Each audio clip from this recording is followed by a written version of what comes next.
Hare Krishna Vaishnavis, please accept my obeisances. Vancha kalpatarubhyascha kripa sindhubhya eva cha patitanam pavanebhyo Vaishnavebhyo namo namaha. Jai, thank you so much for being here in time. So today we have a very interesting perspective on Bhagavad Gita and Arjuna's whole lying to himself and Krishna fixing that. And what's the relevance of that in our lives? So we're going to have an interesting discussion today. And let us start with our prayers. Om Namo Bhagavate Vasudevaya. Om Namo Bhagavate Vasudevaya. Om Namo Bhagavate Vasudevaya. Om Ajnanatimirandasya Jnananjanashalakaya Chakshurunmilitam Yena Tasmai Shri Gurave Namaha Mukha Karoti Vachalam Pangoram Gayate Girim Yat Kripa Tamaham Mande Shri Guru Dinatarinam Paramananda Madhavam Shri Chaitanya Ishwaram Namam Vishnupadaya Krishna Prishtaya Bhutale Srimate Jayapataka Swami Niti Namine Namacharya Padaya Nitai Kripa Pradayine Gaurakata Damadaya Nagara Grama Tarine Namam Vishnupadaya Krishna Prishtaya Bhutale Srimate Bhakti Vedanta Swami Niti Namine Namaste Saraswati Deve Gauravani Pracharine Nirvishesha Shunyavadi Paschatya Deshatarine Jaya Shri Krishna Chaitanya Prabhu Nityananda Shri Advaita Gadadhara Shri Vasadi Gaura Bhakta Vrinda Hare Krishna Krishna Krishna Hare Hare Hare Rama Rama Rama Hare Hare. Jai Bhagavad Gita ki Srila Prabhupada ki Ananta Koti Vaishnava Vrinda ki Gaura Bhakta Vrinda ki Jai. I would like to offer special welcome to our first time Sachi Sundari Devi. She's joining us from Mayapur Dham. Hare Krishna Sachi Sundari, welcome. Hare Krishna. Krishna. So the nature of this meeting, or it's actually like a discussion class. I'm going to give my perspective of Gita in a specific angle, and then we're going to have comments and questions. So you're welcome to join, and I'm very happy you're here. Okay. So I, as usual, prepared a very unconventional PowerPoint presentation for you. It's a little different kind. As you can see, I have all these very... And then we're going to have comments and questions. Oh, so I need to mute myself. Join, and I'm very happy you're here. Okay. So I, sorry, as usual, prepared a very... Back to the screen. So, I want to start with our prayer. When we say Om Ajnanatimirandasya, right? This is like a perfect prayer of powerlessness. Like, I am blind, I can't see, and only the mercy of Guru can give me the ability to see.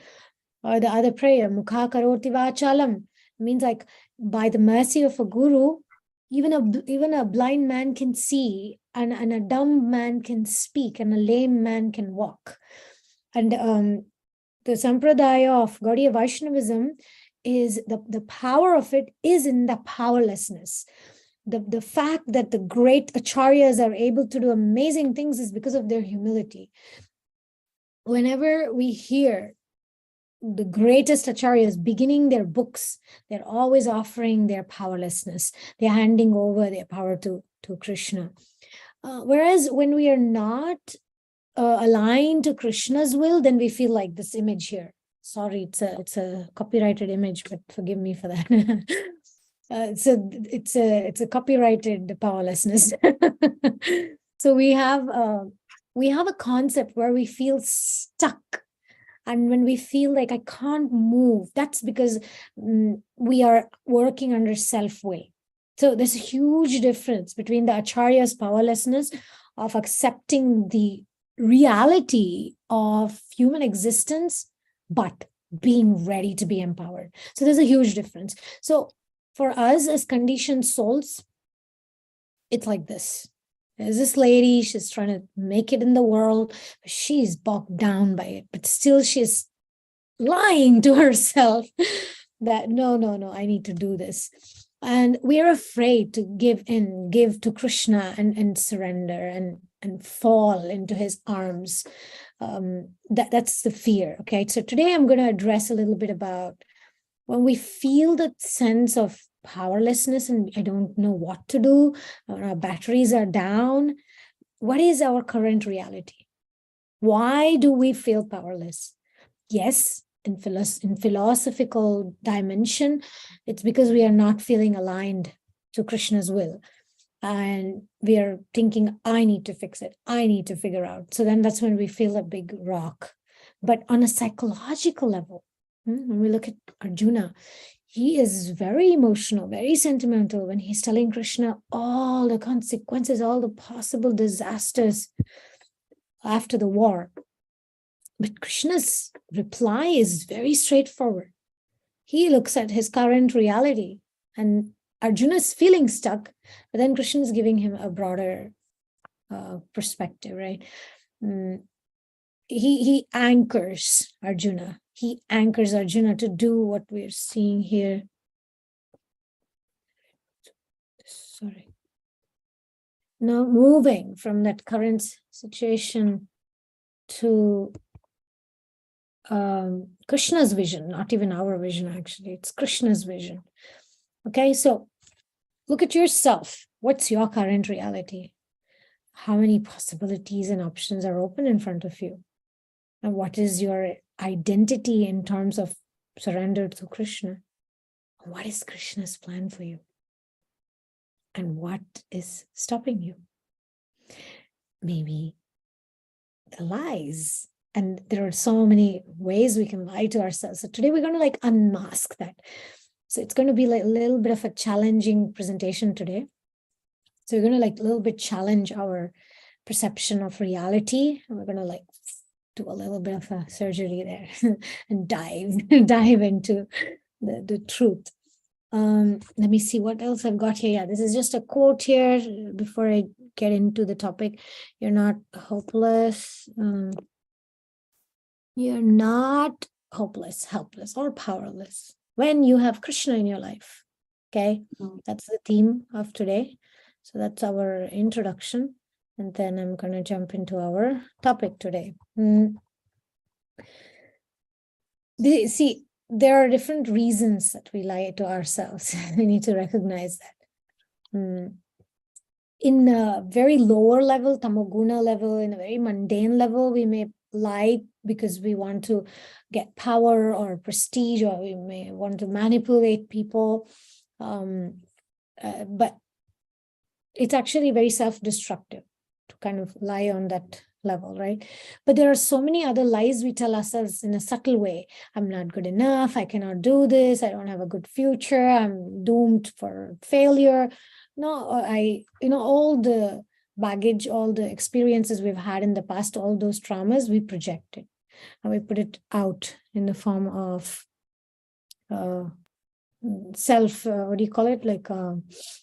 dialogues, self-dialogue, self-belief systems. So the first rule, if you want to be successful, you must respect one thing, that is never lie to yourself. Okay. This is a small thing. I found something kind of relevant to today's topic. I found this kind of a Wikipedia thing. What does it mean to lie to yourself? It means that avoidance, like avoiding certain thing, like let's say, I have to pay my bills, but I'm avoidance, like I don't want to look at it. I'm every time passing by my kitchen, actually, this is really happening to me. My bill is actually sitting at the window, and I've been walking up and down, going to drink water, going to eat. And I keep seeing that bill for days now, and I want to avoid looking at it. I don't want to. Hope it'll go away, right? Yeah, hoping it will go away. But the reality is very far from that. Because this time the bill came a lot. So there is the sense of psychological reason. There is something there at play. But we usually even avoid even looking at the bill, what to speak of addressing why am I avoiding it, right? So there are levels there. And then there is denial, of course, like we don't want to accept why should I do it? Why can't my husband pay the bill? There's always a denial of the fact that it needs to be done, and we deny it until we are challenged by specific timing. Or we also project. There's a projection, right? We may project like I said, like why can't somebody else do the job? Why should I do it? Or there's a projection of me avoiding my duties. I may project that other people are avoiding their duties.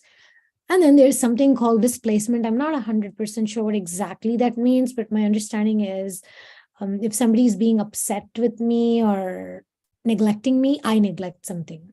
Okay, so kind of displacing, channeling it in the wrong direction like that. So I'm hoping that the bill will go away by avoiding it, going on doing things, or there can be so many things like that, So the point is we need to stop lying to ourselves. And today I want to share with you 9 signs, not 7. It says in 7, I like this picture, I put it there, but because you see it's this thing is looking with all the cactus, right? The thorn, etc. But actually in the mirror is something very vulnerable, something very, delicate. And so externally we may appear like, I may appear like a irresponsible, neglectful person who doesn't want to pay the bill. But actually when I'm truthful to myself and I look deeper inside and I see what am I trying to avoid, then I'm actually very vulnerable, that it's not a bad person behind those reasons. It was the same thing for Krishna. I mean, it was the same thing for Arjuna. It's not that he was a weak person. He didn't want to do his duty and didn't want to fight. He was lying to himself. Come on, why should I kill my brothers? Why should I kill my guru? Why should I kill my teachers? Why don't I just let it go? He was lying to himself, that avoiding the fact that he needs to fight. Like it will go away, things will get sorted out. And he was lying to himself. This is usually not the perspective we look at Gita, this point about lying to ourselves. But today when I was reading and I was meditating, it came to me like, wait a minute, I'm lying to myself. And then I connected that with, Gita and that perspective. So these are the 9 things here. I just found this on the internet, but it was relevant to what I wanted to convey today. So can we have volunteer to read 2 each? We have 18 of you, so I think 1 each. Just unmute your microphone, please read it. Hare Krishna Mataji. You feel like you are running away from something. Pass. Hare Krishna Mataji. You keep justifying others people's behavior. Pass. Hare Krishna Mataji. You keep justifying your behavior even when you know it wrong. Pass. Hare Krishna, you have a rigid and narrow-minded attitude. Hare Krishna Mataji, you feel inauthentic, and you don't know what makes you happy anymore. Pass. Hare Krishna Mataji, you prefer to wear rose-tinted glasses and live in a dream world rather than in reality.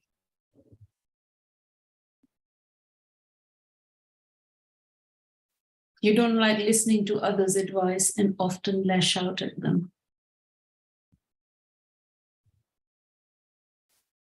You carry around deeply rooted anxiety.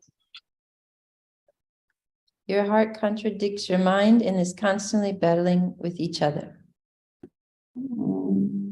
Okay. The 9th one sounds so painful. Yeah, each one sounds pretty painful. But that one's really caught my eye. Your heart contradicts your mind and is constantly battling with each other. That, why for Deepa it's very, very relevant, because she's the Enneagram type 4. And for 4, that's the whole point of a 4. And I'm sure Sachi Sundari can relate as well, because she also has that, the individuality in the nature. And that's the most heavy thing, to contradict your heart with your mind. And, it's like, it drives you crazy. For some of us, that's less of an issue. And for some of us, maybe, what else? you prefer to wear rose tinted glasses and live in dream world rather than in reality, like, the electric bill will go away or other things. So yeah, each of us could have our own issue, but this is a very, very important and interesting perspective to Gita. Okay, they say, I mean, this is a quote somewhere I found: the man who lies to himself and listens to his own lie comes to a point that he cannot distinguish the truth within him or around him, and so loses all respect for himself or herself and for others. This is like, I'm very fascinated with this connection, And what does authenticity mean? This is a dictionary kind of meaning. I mean, not dictionary. This is a particular website which speaks about, they write blogs and things. What happens, authenticity is what happens when your love of truth becomes more important to you than what others think of you.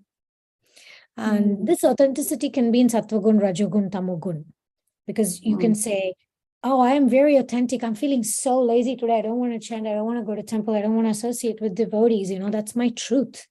And I don't care what people are going to think about me. That's like in the mode of tamas. And in the mode of Rajagun is like, I'll do whatever I want. And I don't care what people are going to say. But in the mode of sattva, we want to live the truth of Gita. We want to live the truth that Krishna wants us to follow. So truth can have, higher degrees. I want to align to Krishna's will. I don't care what people say. That's very different. Okay. Now, anything so far? Any questions so far? Because maybe I'm rushing a little bit. Please excuse me, because when I'm excited about a topic, I just really want to get into the solution part, and this is the issues part. Okay, this 9 signs. You're lying to yourself without knowing it. You feel like you're running away from something. Usually we don't realize we're running away from something, but it takes, I think, age, as Deepa often says, like, as you get older, we realize a little bit more that I'm running away from something. Yeah. When you can't run at all. Right. When we cannot run anymore, right? Self-deception, it's only possible for a while, because we can lie to others, we can lie to ourselves for a while, but we cannot maintain the level of comfort that we experience in self-deception in the beginning. We cannot maintain that comfort in the long run. So is that when addiction? Yes. Sorry. Yes. Is that about addiction? Like when you're running away and you yes, absolutely. Drunk, you can't face it. Yes. You get drunk, you get stoned, you get into relationships mindlessly. That's a way that food addiction, definitely. Internet addiction, social media addiction, and also thinking addiction, which is my major one. I have a thinking addiction, to keep thinking instead of being of service, doing something, think. So I have some, let's say, techniques to stop lying to ourselves. Or one thing is keep coming to these kind of meetings where we can honestly explore what's happening with us. Also Krishna Connection, Gita Connection meetings. This gives you space to open up and be more honest with yourself, honest with others. Also, I have 3 other techniques. One is techniques in an intellectual way, to stop lying to yourself by accepting that there are no easy solutions to complex problems. So usually we lie to ourselves, like I said, the electric bill is not going to disappear from there. There is no easy solution. But go and find the person I need to pay the bill and do it, right? I mean, I'm just giving this as an example because I started, but obviously it's not a complex problem in this context. Because Hare Krishna. Yes, Vilas Manjari. So another sign of lying for me, for my personality, is defending. Yeah, I defend myself, justifying. Yes, Yeah, good one. it's very subtle to detect it's that very we are subtle. lying. It's very it's very subtle. It's not easy for everyone to realize that I'm lying to myself. And right. I remember Das's song Manasina Vanchane Holeya. Yeah. I was contemplating on it so much, what it means. I don't lie to myself because my justifying mind becomes so strong, and my discrimination is very strong. It's very hard for me to recognize. It takes time for me to recognize I'm lying. So then I'm hearing this class. I'm grateful to this class. I'm actually, Vilas Manji, I was actually thinking about you when I read this point about this thing, authenticity. I was thinking that for a type 1, the Enneagram type 1, for those of you I'm talking about the types, just stay long enough with my classes and you'll figure out what type you are and what's your development of personality. But for a type 1, everything is about being right and being truthful, but they can become attached to their truth. Like you said, right? Defending happens when we're attached to our truth. And but for somebody like who's very righteous, like a type 1, for you the truth means beyond, the other day Vilas Manchari and I were discussing a very interesting situation and philosophical point that sometimes we are upset that a family member is not doing the right thing, or like they're not keeping things tidy or organized or whatever, right? It's an important sattvic principle. But then we are forgetting the higher truth that compassion and forgiveness is something we need to be following. So we are essentially not really following our higher truth. So like that, we all can have our own block and challenge. And thank you, Vilas Manjari, for sharing that relevant thing with, again, it depends on what is our weak spot. So you're ready to hear the other two? Because I mean, no, I have to say a little about this, to accept that there are no easy solutions to complex problems, which means lies that we tell ourselves, it's like a little fortress. And inside that fortress, we kind of feel safe and secure and powerful. And through those little fortress of lies, we are running our life, we're manipulating others, right? It's like a fort. The fortress walls that we have built, these are like, like Vilas Manjari was sharing, sometimes we defend. These are like justifications to why we are not doing things. We may be doing it to protect somebody, or you may be doing it to avoid a pain of divorce or a difficult situation, or you may be avoiding something. We all... please mute your microphones, everybody. Sudeshna needs to. Okay, I muted her. Okay. So we try to do our best, but sometimes we are hiding behind that fortress, and dishonesty. Dishonesty means we're doing this, pointing fingers at others, and we're not taking an honest look at ourselves. And we may feel a sense of anger, disgust, maybe mistrust with other people who are deceiving us, right? We don't like when people are lying to us. We don't like when people are tricking us. But yet we are trying to do that secretly because we are trying to be look good, be right, but we are trying to hold that fortress. And so, Radha Govinda, can I ask, is positive criticism and not being able to take that a form of lying as well? Can be, because most people are not willing to explore the hidden tendencies we have and face the truth. If the person is giving us feedback really with the right intention, they're really well-wishers, what they're saying has an element of truth, then it's better to face the truth, no? Otherwise, it's self-deception. And unfortunately, the more we disown those truths that is coming from others, and the more we are trying to suppress our dark tendencies and deny it and avoid to deal with it, the deeply we are burying them inside our, what they call in the modern psychology terms, we call it shadow selves. Okay, it's a self that is a shadow of us. It's there, it's within, and then we become more delusional. I mean, I know people, when they open their mouth, you just can't trust them. You just like see it, that they've buried so much of their tendencies and they become very delusional. So it's not easy, girls. I'm telling you, it's not easy. This path of taking the courage to want to be truthful to yourself, to Krishna, is not very easy. And to see your dark side, isn't it? It's not easy. I mean, it's not easy to take criticism nicely. It's not easy. Sometimes it takes time. And yeah. Any other questions? Any comments? This is a time for us to discuss this topic. Hare Krishna. I am very impressed by the second way of lying us, that we are justifying all the time the behavior of others.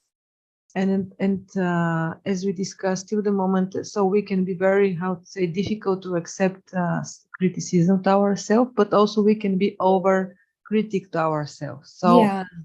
And when somebody is behaving not very well, we can say, yeah, we deserve it. Yeah, I deserve it. He's like, for example, even in domestic abuse issue, he's beating me because I deserve it. So good point. Absolutely. Yeah, that can be. I mean, I have a few more examples of what she just said. Like maybe you're in a relationship with a guy and you believe that person is your soulmate. And, the person also like thinks that you're really good. But then the person keeps saying, I don't want to be with you, but we still keep lying to ourselves. Like, no, this is my soulmate.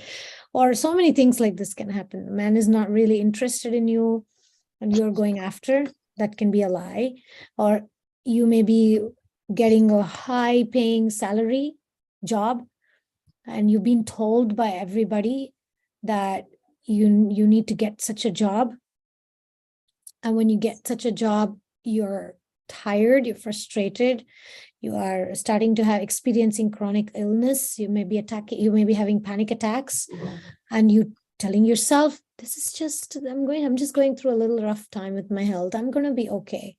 And then you keep continuing that work, you keep doing it, and then that high stress job brings you a nervous breakdown or something. So a lot of times we lie to ourselves because of, that's the mirror, okay? When you look in the mirror, why am I doing this? It's because of the society, it's because of my parents, it's because of me having the expectation. So what Sachi Sundari was saying, this can happen also in abusive relationships. I'm avoiding the truth, I'm avoiding to tell anybody, I'm avoiding to take help, I'm avoiding to even acknowledge that what's happening to me is not really right, because we may have all those resentments and fear and trauma. Oh, I don't want to face it. I don't have the courage to face it. Arjuna did not have the courage to face it. Krishna had to literally get him out of that because he was confused about his duty. He was confused about how to deal with them. So are we often. We're confused. How do I deal with this situation? It's not easy.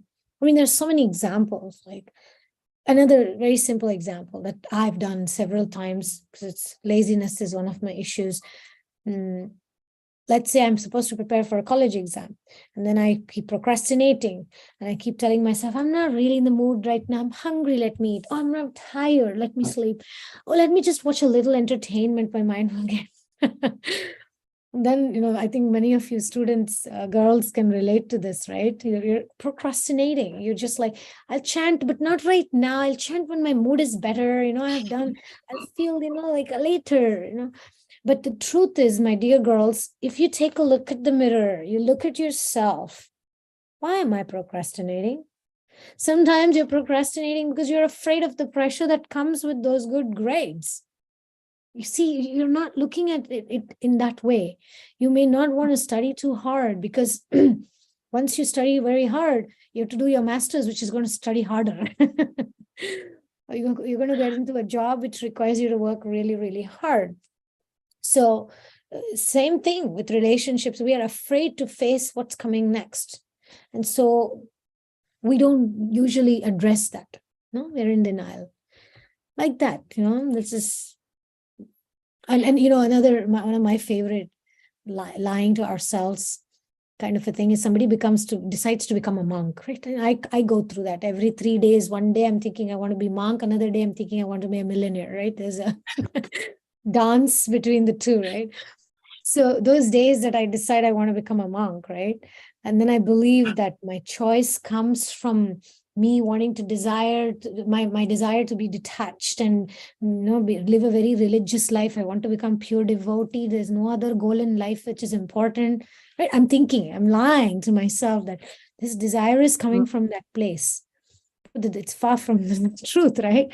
The truth is, the truth is that it comes from me trying to escape my problems in life. You see what I mean? It comes. And Radha Govinda also, I would say, responsibility, isn't it? Yes. The higher you go. Yeah. To want to escape responsibilities, to escape my problems, escape paying my bills, right? I want to become a monk.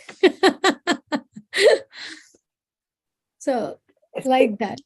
And sometimes people want to travel, right? They want to just travel. Sometimes happens to me. I just want to travel. I just want to go out of India and travel. And I'm thinking because I want to experience, enjoy or something. But the truth is I'm just escaping my inner sense of emptiness. See what I mean? Sometimes we're not feeling purposeful in life. So we're thinking going around will give me something. So like that. So this is something. Anything else anybody else has to say? Because a few more things, but let's see if somebody else has some interesting points to add. Let me see. There's something in the chat box. I haven't seen it yet. Yes. Hi, Krishna. Can you hear me? Yes, we can hear you, Malini. Go ahead. So, lying about what somebody is, that say a man, that he's kind and considerate, but he doesn't remember your birthday. The reality is not what you think it is, and just staying in something because you're so attached to what it could be, even though it's not that.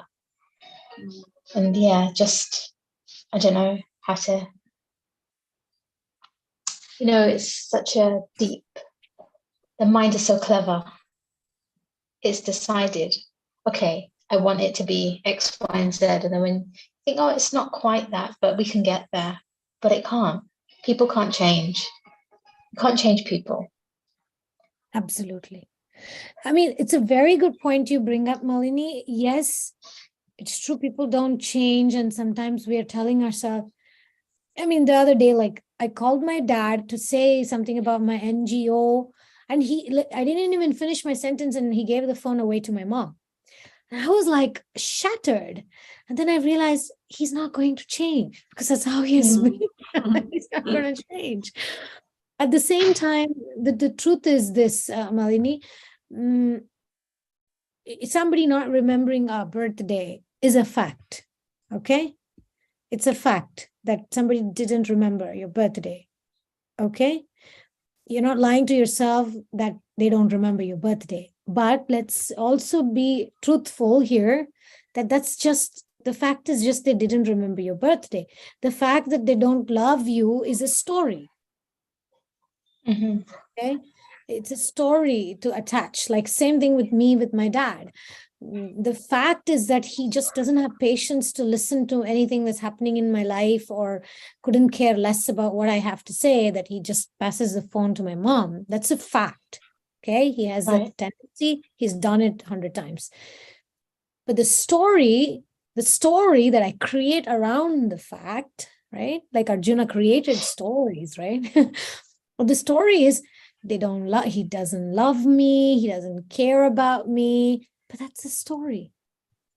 So this is extremely important to make a discrimination between the fact that somebody cannot be changed for their behaviors, patterns, and capacities to interact and have a healthy relationship the way you expect them to be having with you. But on another side, you may be creating stories around their limitations, which may be a fact. So I think I lie to myself that they will change. One day they'll meet my needs. That's a lie.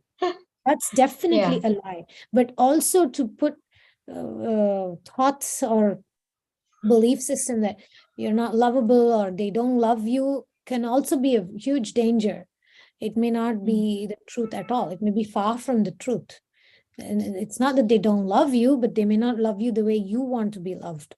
I mean, the other day, one couple came to my house, they married for 14 years now, and the husband could not remember the birth date of the wife in front of me. And I'm an astrologer. They came for an astrological reading, right?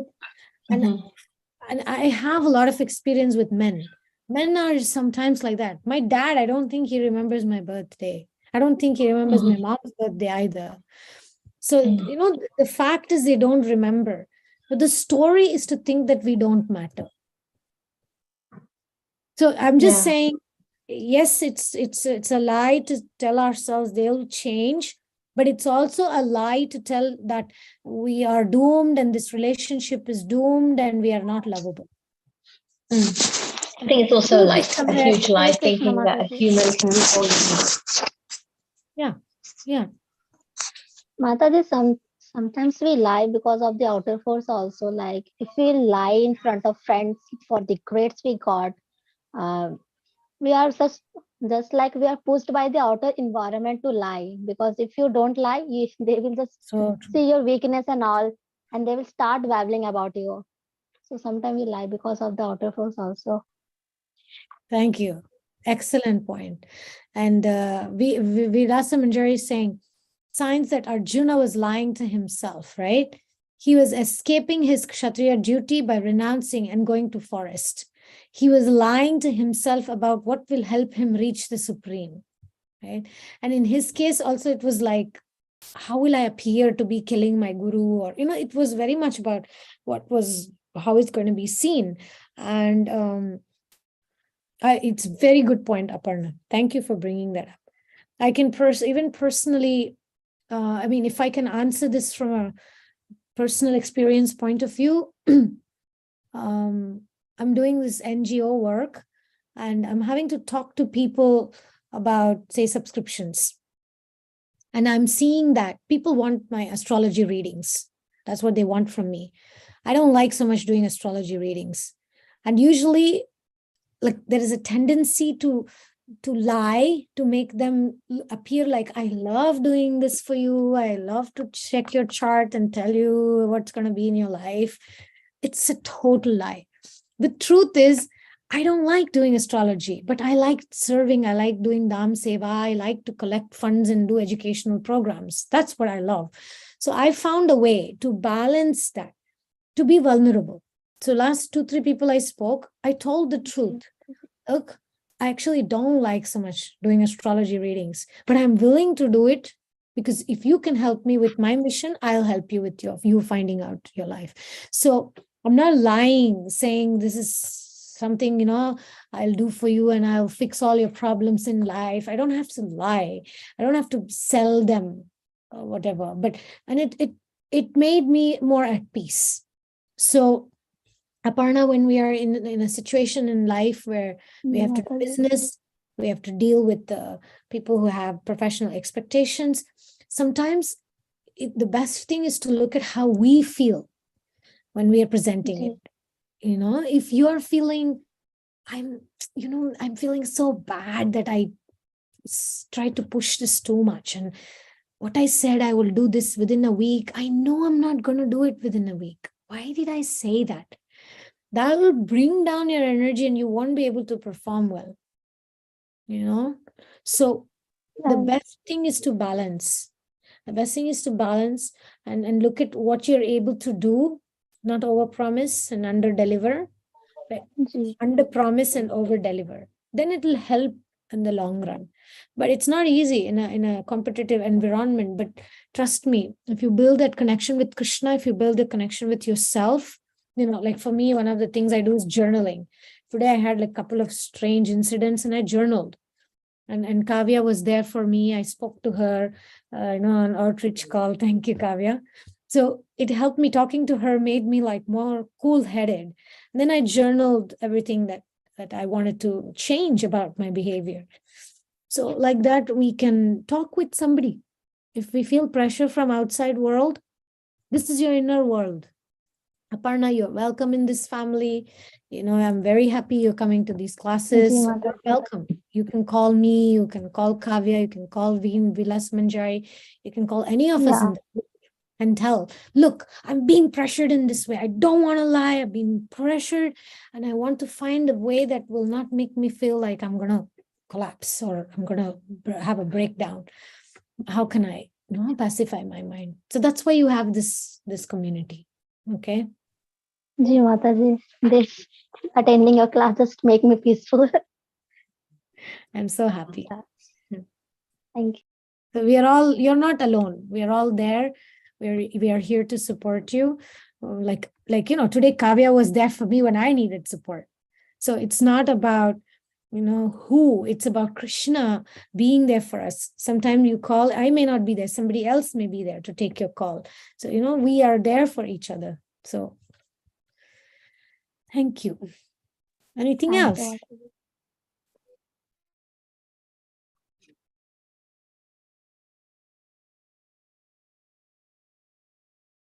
Okay, so those are the three things I wanted to say, that like when we feel we're trying to run away from something, it's because we find it hard to admit. The darkness is lurking around us, but we don't want to, right? We don't want to accept. You feel the need to escape, but you don't know why. Like Arjuna didn't know why he wanted to run away to the forest, avoid his duty. Why?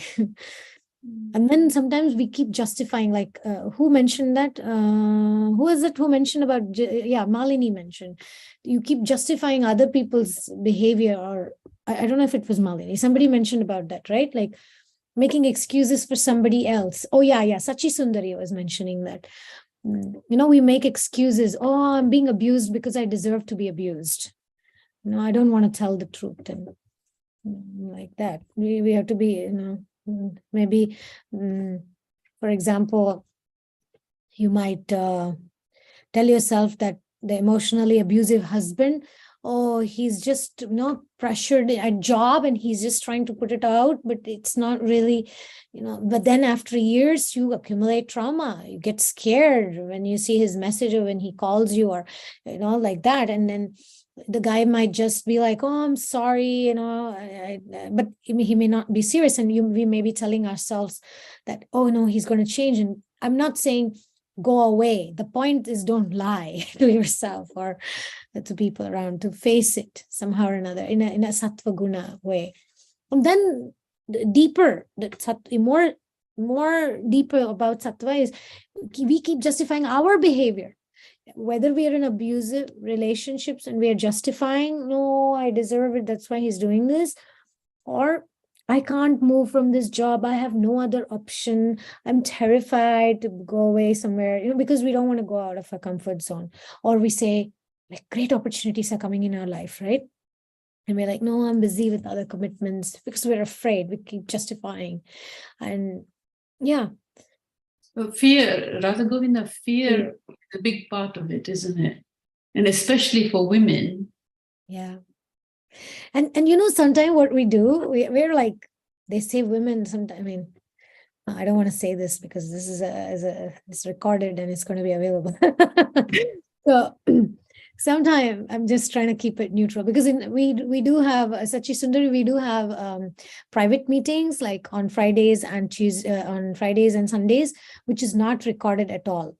And there we express everything, and it's nobody sees or hears that. It's a live only, no recording. But today's could be heard by some other women and things. So I don't want to say something if they're not here with us today. Okay, this is important. We may sometimes hurt somebody, right? Hurt a husband or a father. I didn't hurt him. I just taught him a lesson. Okay, just take a look at that internally sometime when we do that. I don't hate my career, but I'm just feeling a little stressed. That's another lie. Things like that. I can't move here. I can't do this service because I don't have any other option. Things like that. I'm not afraid of success. I'm just busy with other commitments. So these are all things that sometimes we say like that. Self-justification is deceptive. On one hand, it makes us believe that I have a good reason to be doing this. But on another hand, it's just blatant bullshit.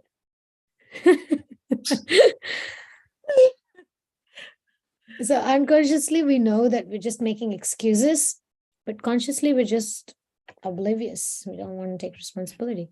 And yeah, like that. I mean, depending on our personality type, there are many things I can say. I guess this kind of requires another session because I'm looking at my notes and I have a lot of other things here. Yeah. I mean, the amount of lies we tell to ourselves, I think only lying to ourselves can be one session and solution can be another session. That's how it felt. Well, I think it should be divided. Certain lies we tell and some solution, and the next also should have the solution. Right. Yeah. Thanks. But journaling is it's a safe space that allows us to let out all our suppressed thoughts and emotions. Don't go back, don't hold back anything, go wild, express everything. Sometimes it takes some time to unleash all the emotions that's going on, but with patience and practice, we can. And we need each other. We can't do this alone. We need that circle. And that's one of my goals, to create this community outreach groups where we can really be there. Because one thing is we listen to it and then go away, next week we come, but then we have every day the support group that we can actually come here and reveal our minds and learn how to take responsibility. And it gives us the courage to examine our fears honestly. Otherwise, that's what therapy does, isn't it? Yeah.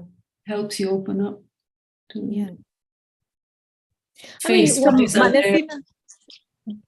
The idea is like this kind of groups are a little bit more, you have to take responsibility. In therapy, you may lean on the therapist, but this kind of 12-step groups and this kind of groups where we are, there's the idea of taking responsibility, handing it over to God, looking at what am I running away from, but also taking actions on a daily basis of being of service to somebody else. It's not just about you telling your problem, but it's also about listening. Like today when I outreached with Kavya, she didn't have much to share. I had a lot. I went like 4 minutes. And she was like less than 2 minutes because she didn't have much, but she was there for me to process mine. So it gave me the ability to understand what I'm running away from. Something very important came up for me through that call. And she was just there. She was serving. So sometimes it's also about being of service, not just taking.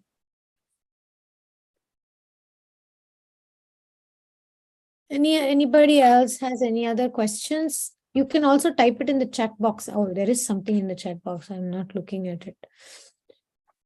May I share some experience for today? Please. Regarding, yes, lying. One way of lying ourselves is to try to be perfect and to fit the box and to fit some perfect frame. I work today with children and parents in art activities. I told you about this. And I just realized how open our children. They're like ready to make mistakes. They know that this is the way to learn. And how adult we are so close and we are so afraid to make any mistakes, and we want to be perfect all the time, and it's really block us. And I just saw the difference between children and adults, this authentic, I would say, flavor that children have in themselves. And I really appreciated to see this, these both groups, working together. And so this is one way to lie ourselves, trying to be perfect. That's so true. Thank you. Thank you, Sachi Sunray. That's a beautiful point. Vivo 1920. I think it's a phone thing, right? Whoever that is, she cannot hear us. I don't know. We need to message her and tell her how to maybe re-log in or something. Okay. Yes, somebody was saying something. Mataji, we were stuck in some stuff like we have fear that losing of someone. Yes. And we lie to ourselves a lot. That's true. Okay, very important today before we end the discussion. As I said, I do have more points, and next week I will discuss more about the solutions to how do we get out of that. But one thing I want to say is, please understand. Please understand. One thing you need to take away from this class. There is no need to punish or blame yourself if you do discover that you're lying to yourself. Because most of us lie to ourselves unintentionally as a self-protection mechanism. This is the way that we could cope with our life and circumstances and abuse and trauma and difficult relationships. Hey, you survived, you're here today, so it had helped you so far. So treat yourself with kindness, treat yourself with understanding. We're not bad people. You're not a bad person because you're lying. It's just a basic human flaw. But now that you're at least partly conscious of, any of these things taking over your intelligence, you can work on it by praying about it, by talking in the meetings, by journaling. You can hand it over to Krishna. So this, as I said, I do have more things such as how to gain self-esteem within yourself, how to, when you look at yourself, the ugly sides of you, how do you maintain that sense of self-confidence and self-esteem? These are all topics I still have notes that I didn't bring up today, but I have other things such as what does it mean to get in touch with your true feelings, and how to honestly examine your fears without becoming depressed. Okay, I have these points that we can discuss next week, but understand this. It's okay. It's okay that we have lied to ourselves because we wanted to survive.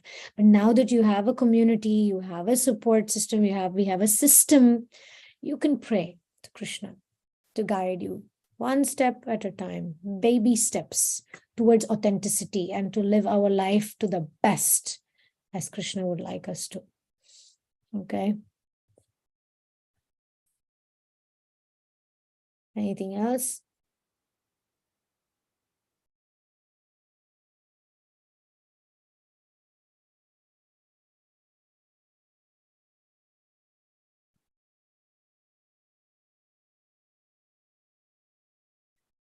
You can also just comment and say what you would like me to address next week, so I can prepare a nice PowerPoint.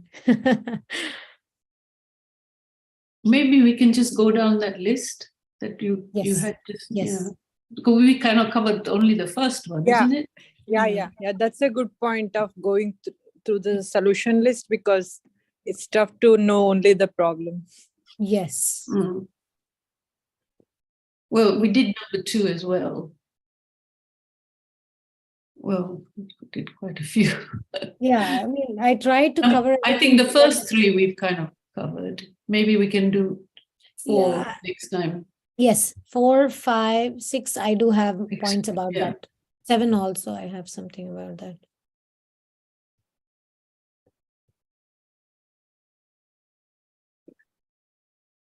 I mean, 8, the solution again is to keep coming to these meetings, to keep connecting with people who want to work on themselves. Like who was saying that? One of you was saying about Arpan. I think it was Aparna, about the pressures, right? The external pressures can make us lie to ourselves or like that. So that's an important one. Also, I'd like to say that initially when you start doing this work, you feel the anxiety a little bit more and you start to calm down as time goes. So not to give up just because you're getting anxious. Obviously, if everything's kind of spilling over, you are going to feel it. Thank you, Deepa. That, girls, ladies, try to understand. Deepa is a counselor. She's professionally trained. And when she says this, she means it and she has that experience. And that's very hope-giving. Like, I may know things a little bit intellectual, but Deepa is a person who's been through in her life and seen it. And so it's true. When we first face it, it feels, oh my God. But Krishna has put you in this situation for a reason. It means you're also, ready. this is the time when people have panic attacks. you know? Yes. And that's very uncomfortable. And this is where I guess the outreach would be very good to use. Yeah. Yes. And I'll do one thing. I'll send this 9 signs to the list, to the group. I would suggest you journal about it and outreach about it till the next week. There's a comment. Vilas Manjari saying, nice point, Deepa. Love your soft-hearted nature. Thank you. Thank you, Deepa. Okay, we have like 3 minutes more. Can I sing a little bit Dasaripada or somebody's asking? Yes. 3 minutes, right? Is it okay? Yes. ಹೊಲೆಯ ಬಂದಾನೆಂದು ಒಳಗೆ ದೇವರ ಮಾಡಿ ಘಣ ಘಣ ಗಂಟೆ ಬಾರಿಸುತ್ತಾ ಹೊಲೆಯ ಬಂದಾನೆಂದು ಒಳಗೆ ದೇವರ ಮಾಡಿ ಘಣ ಘಣ ಗಂಟೆ ಬಾರಿಸುತ್ತಾ ತನುವಿನ ಕೋಪ ಹೊಲೆಯಲ್ಲವೇನಯ್ಯ ಮನಸ್ಸಿನ ವಂಚನೆ ಹೊಲೆಯಲ್ಲವೇನಯ್ಯ ತನುವಿನ ಕೋಪ ಹೊಲೆಯಲ್ಲವೇನಯ್ಯ ಮನಸ್ಸಿನ ವಂಚನೆ ಹೊಲೆಯಲ್ಲವೇನಯ್ಯ ಇಂಥ ಹೊರಗಿದ್ದ ಹೊಲೆಯನ್ನ ಒಳಗೆ ತುಂಬಿಟ್ಟುಕೊಂಡು ಇಂಥ ಹೊರಗಿದ್ದ ಹೊಲೆಯನ್ನ ಒಳಗೆ ತುಂಬಿಟ್ಟುಕೊಂಡು ಇದಕ್ಕೇನು ಮದ್ದು ಶ್ರೀ ಪುರಂದರ ವಿಠಲ ಇದಕ್ಕೇನು ಮದ್ದು Shri Purandara Vittala Purandara Vittala Purandara Vittala. So he's telling the anger that we feel, is it not dirty? Like in those days, Vedic days, like they used to treat Holaya, right? The outcast, they would become very angry if he comes nearby. So Dasara says, you do worship inside the home, treating the outcast as somebody very bad. But how about the anger that you feel inside, Tanuvina Kopa? And how about the lies that you tell yourself? That is also, is it not dirty? So you're feeling the dirt that stays, that you think is inside yourself. And what about that dirt? What is the cure for that? Dear Krishna, he's asking. I mean, he's just asking us to introspect. Like we also often think outside environment, they are bad, they are like, we give excuses, but they are all like inside us, like he's showing it's inside you too. Thank you, Hare Krishna. Perfect. Actually, it's very relevant, because when it says justifying our things, and it's like that, we are looking at the dirt outside in others, but what about the dirt which is inside us, lust and greed and anger and resentment, all that. Beautiful. Okay, what's her name? Rajshri. Rajshri has a question about outreach. I think some of you have it. It's not only her. Outreach is a concept of reaching out to somebody.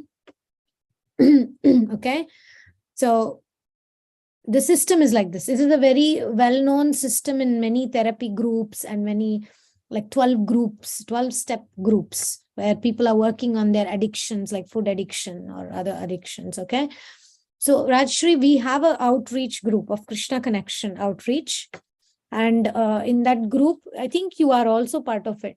Otherwise, I just write to me and I'll send you the link again. So in our group, we have all the devotees from Krishna Connection and also our Gita Connection. And whenever you're feeling, like today I had a fight with some shopkeeper. So then I needed outreach, means I needed to process it. I needed to see why I was feeling angry. I needed to see what was my mistake. I needed to see how I can correct myself, all that. Okay. First thing, when Kavya started listening, I was not saying I made a mistake. I was blaming the other person. So it took me like, 2-3 minutes to reach to the point that, okay, there is also something from my side. So basically, I wrote a message in my group saying, I need outreach. I just wrote OR. OR means outreach. You don't have to write the whole thing. You just say OR, please. If you write in that group, whoever is available for 2 minutes or 3 minutes, you can even write the time. OR 3, please. Please write, please. OR 3-minute, please. And then you get somebody to call you. Somebody will call you or like that. And then like today, Kavya was listening and I was speaking. I was telling her. She just listened. She didn't give me feedback. She didn't say any advice. She didn't say, oh, I see, nothing, no questions. She was just there for me, like a mirror, right? When you go in front of the mirror doesn't tell you, hey, it doesn't say things to you, it just reflects. So like that, we are like a mirror. So she heard me. And after that, I heard her. She explained how her day was and what she's processing. So sometimes you may need an outreach. You may just say 2 minutes OR, please. I may be available. Somebody may be available. Okay. They will answer you. But the deal is if you speak for 2 minutes, you listen 2 minutes from the other person also. There's no need to give feedback in this stage for at least 3 months. After a few months, I'll train you how to give feedback and all that. We'll have sessions on that. But being there for each other, helping each other process it and take responsibility. We don't just call up and say, I am so annoyed with my husband. He's so rascal and this and that. We don't do that. We say, I'm very upset and I'm trying to understand what Krishna is trying to teach me. And I'm trying to pray about this and I'm trying to see what is. So it's okay to express your issue, but you should speak also of your lesson. Okay, is that clear? Radha Govinda, you also need to take numbers of whoever's not part of it, because maybe somebody's here and then I'll do give that. their number. What I'll do is I'll send out the link for the outreach group all the time so that whoever wants to join. Hello, actually I'm in a bus, but still I have understood the concept of outreach. Thank you so much. It's a wonderful concept. One question I have that suppose I need an outreach. So can I mention my convenient time?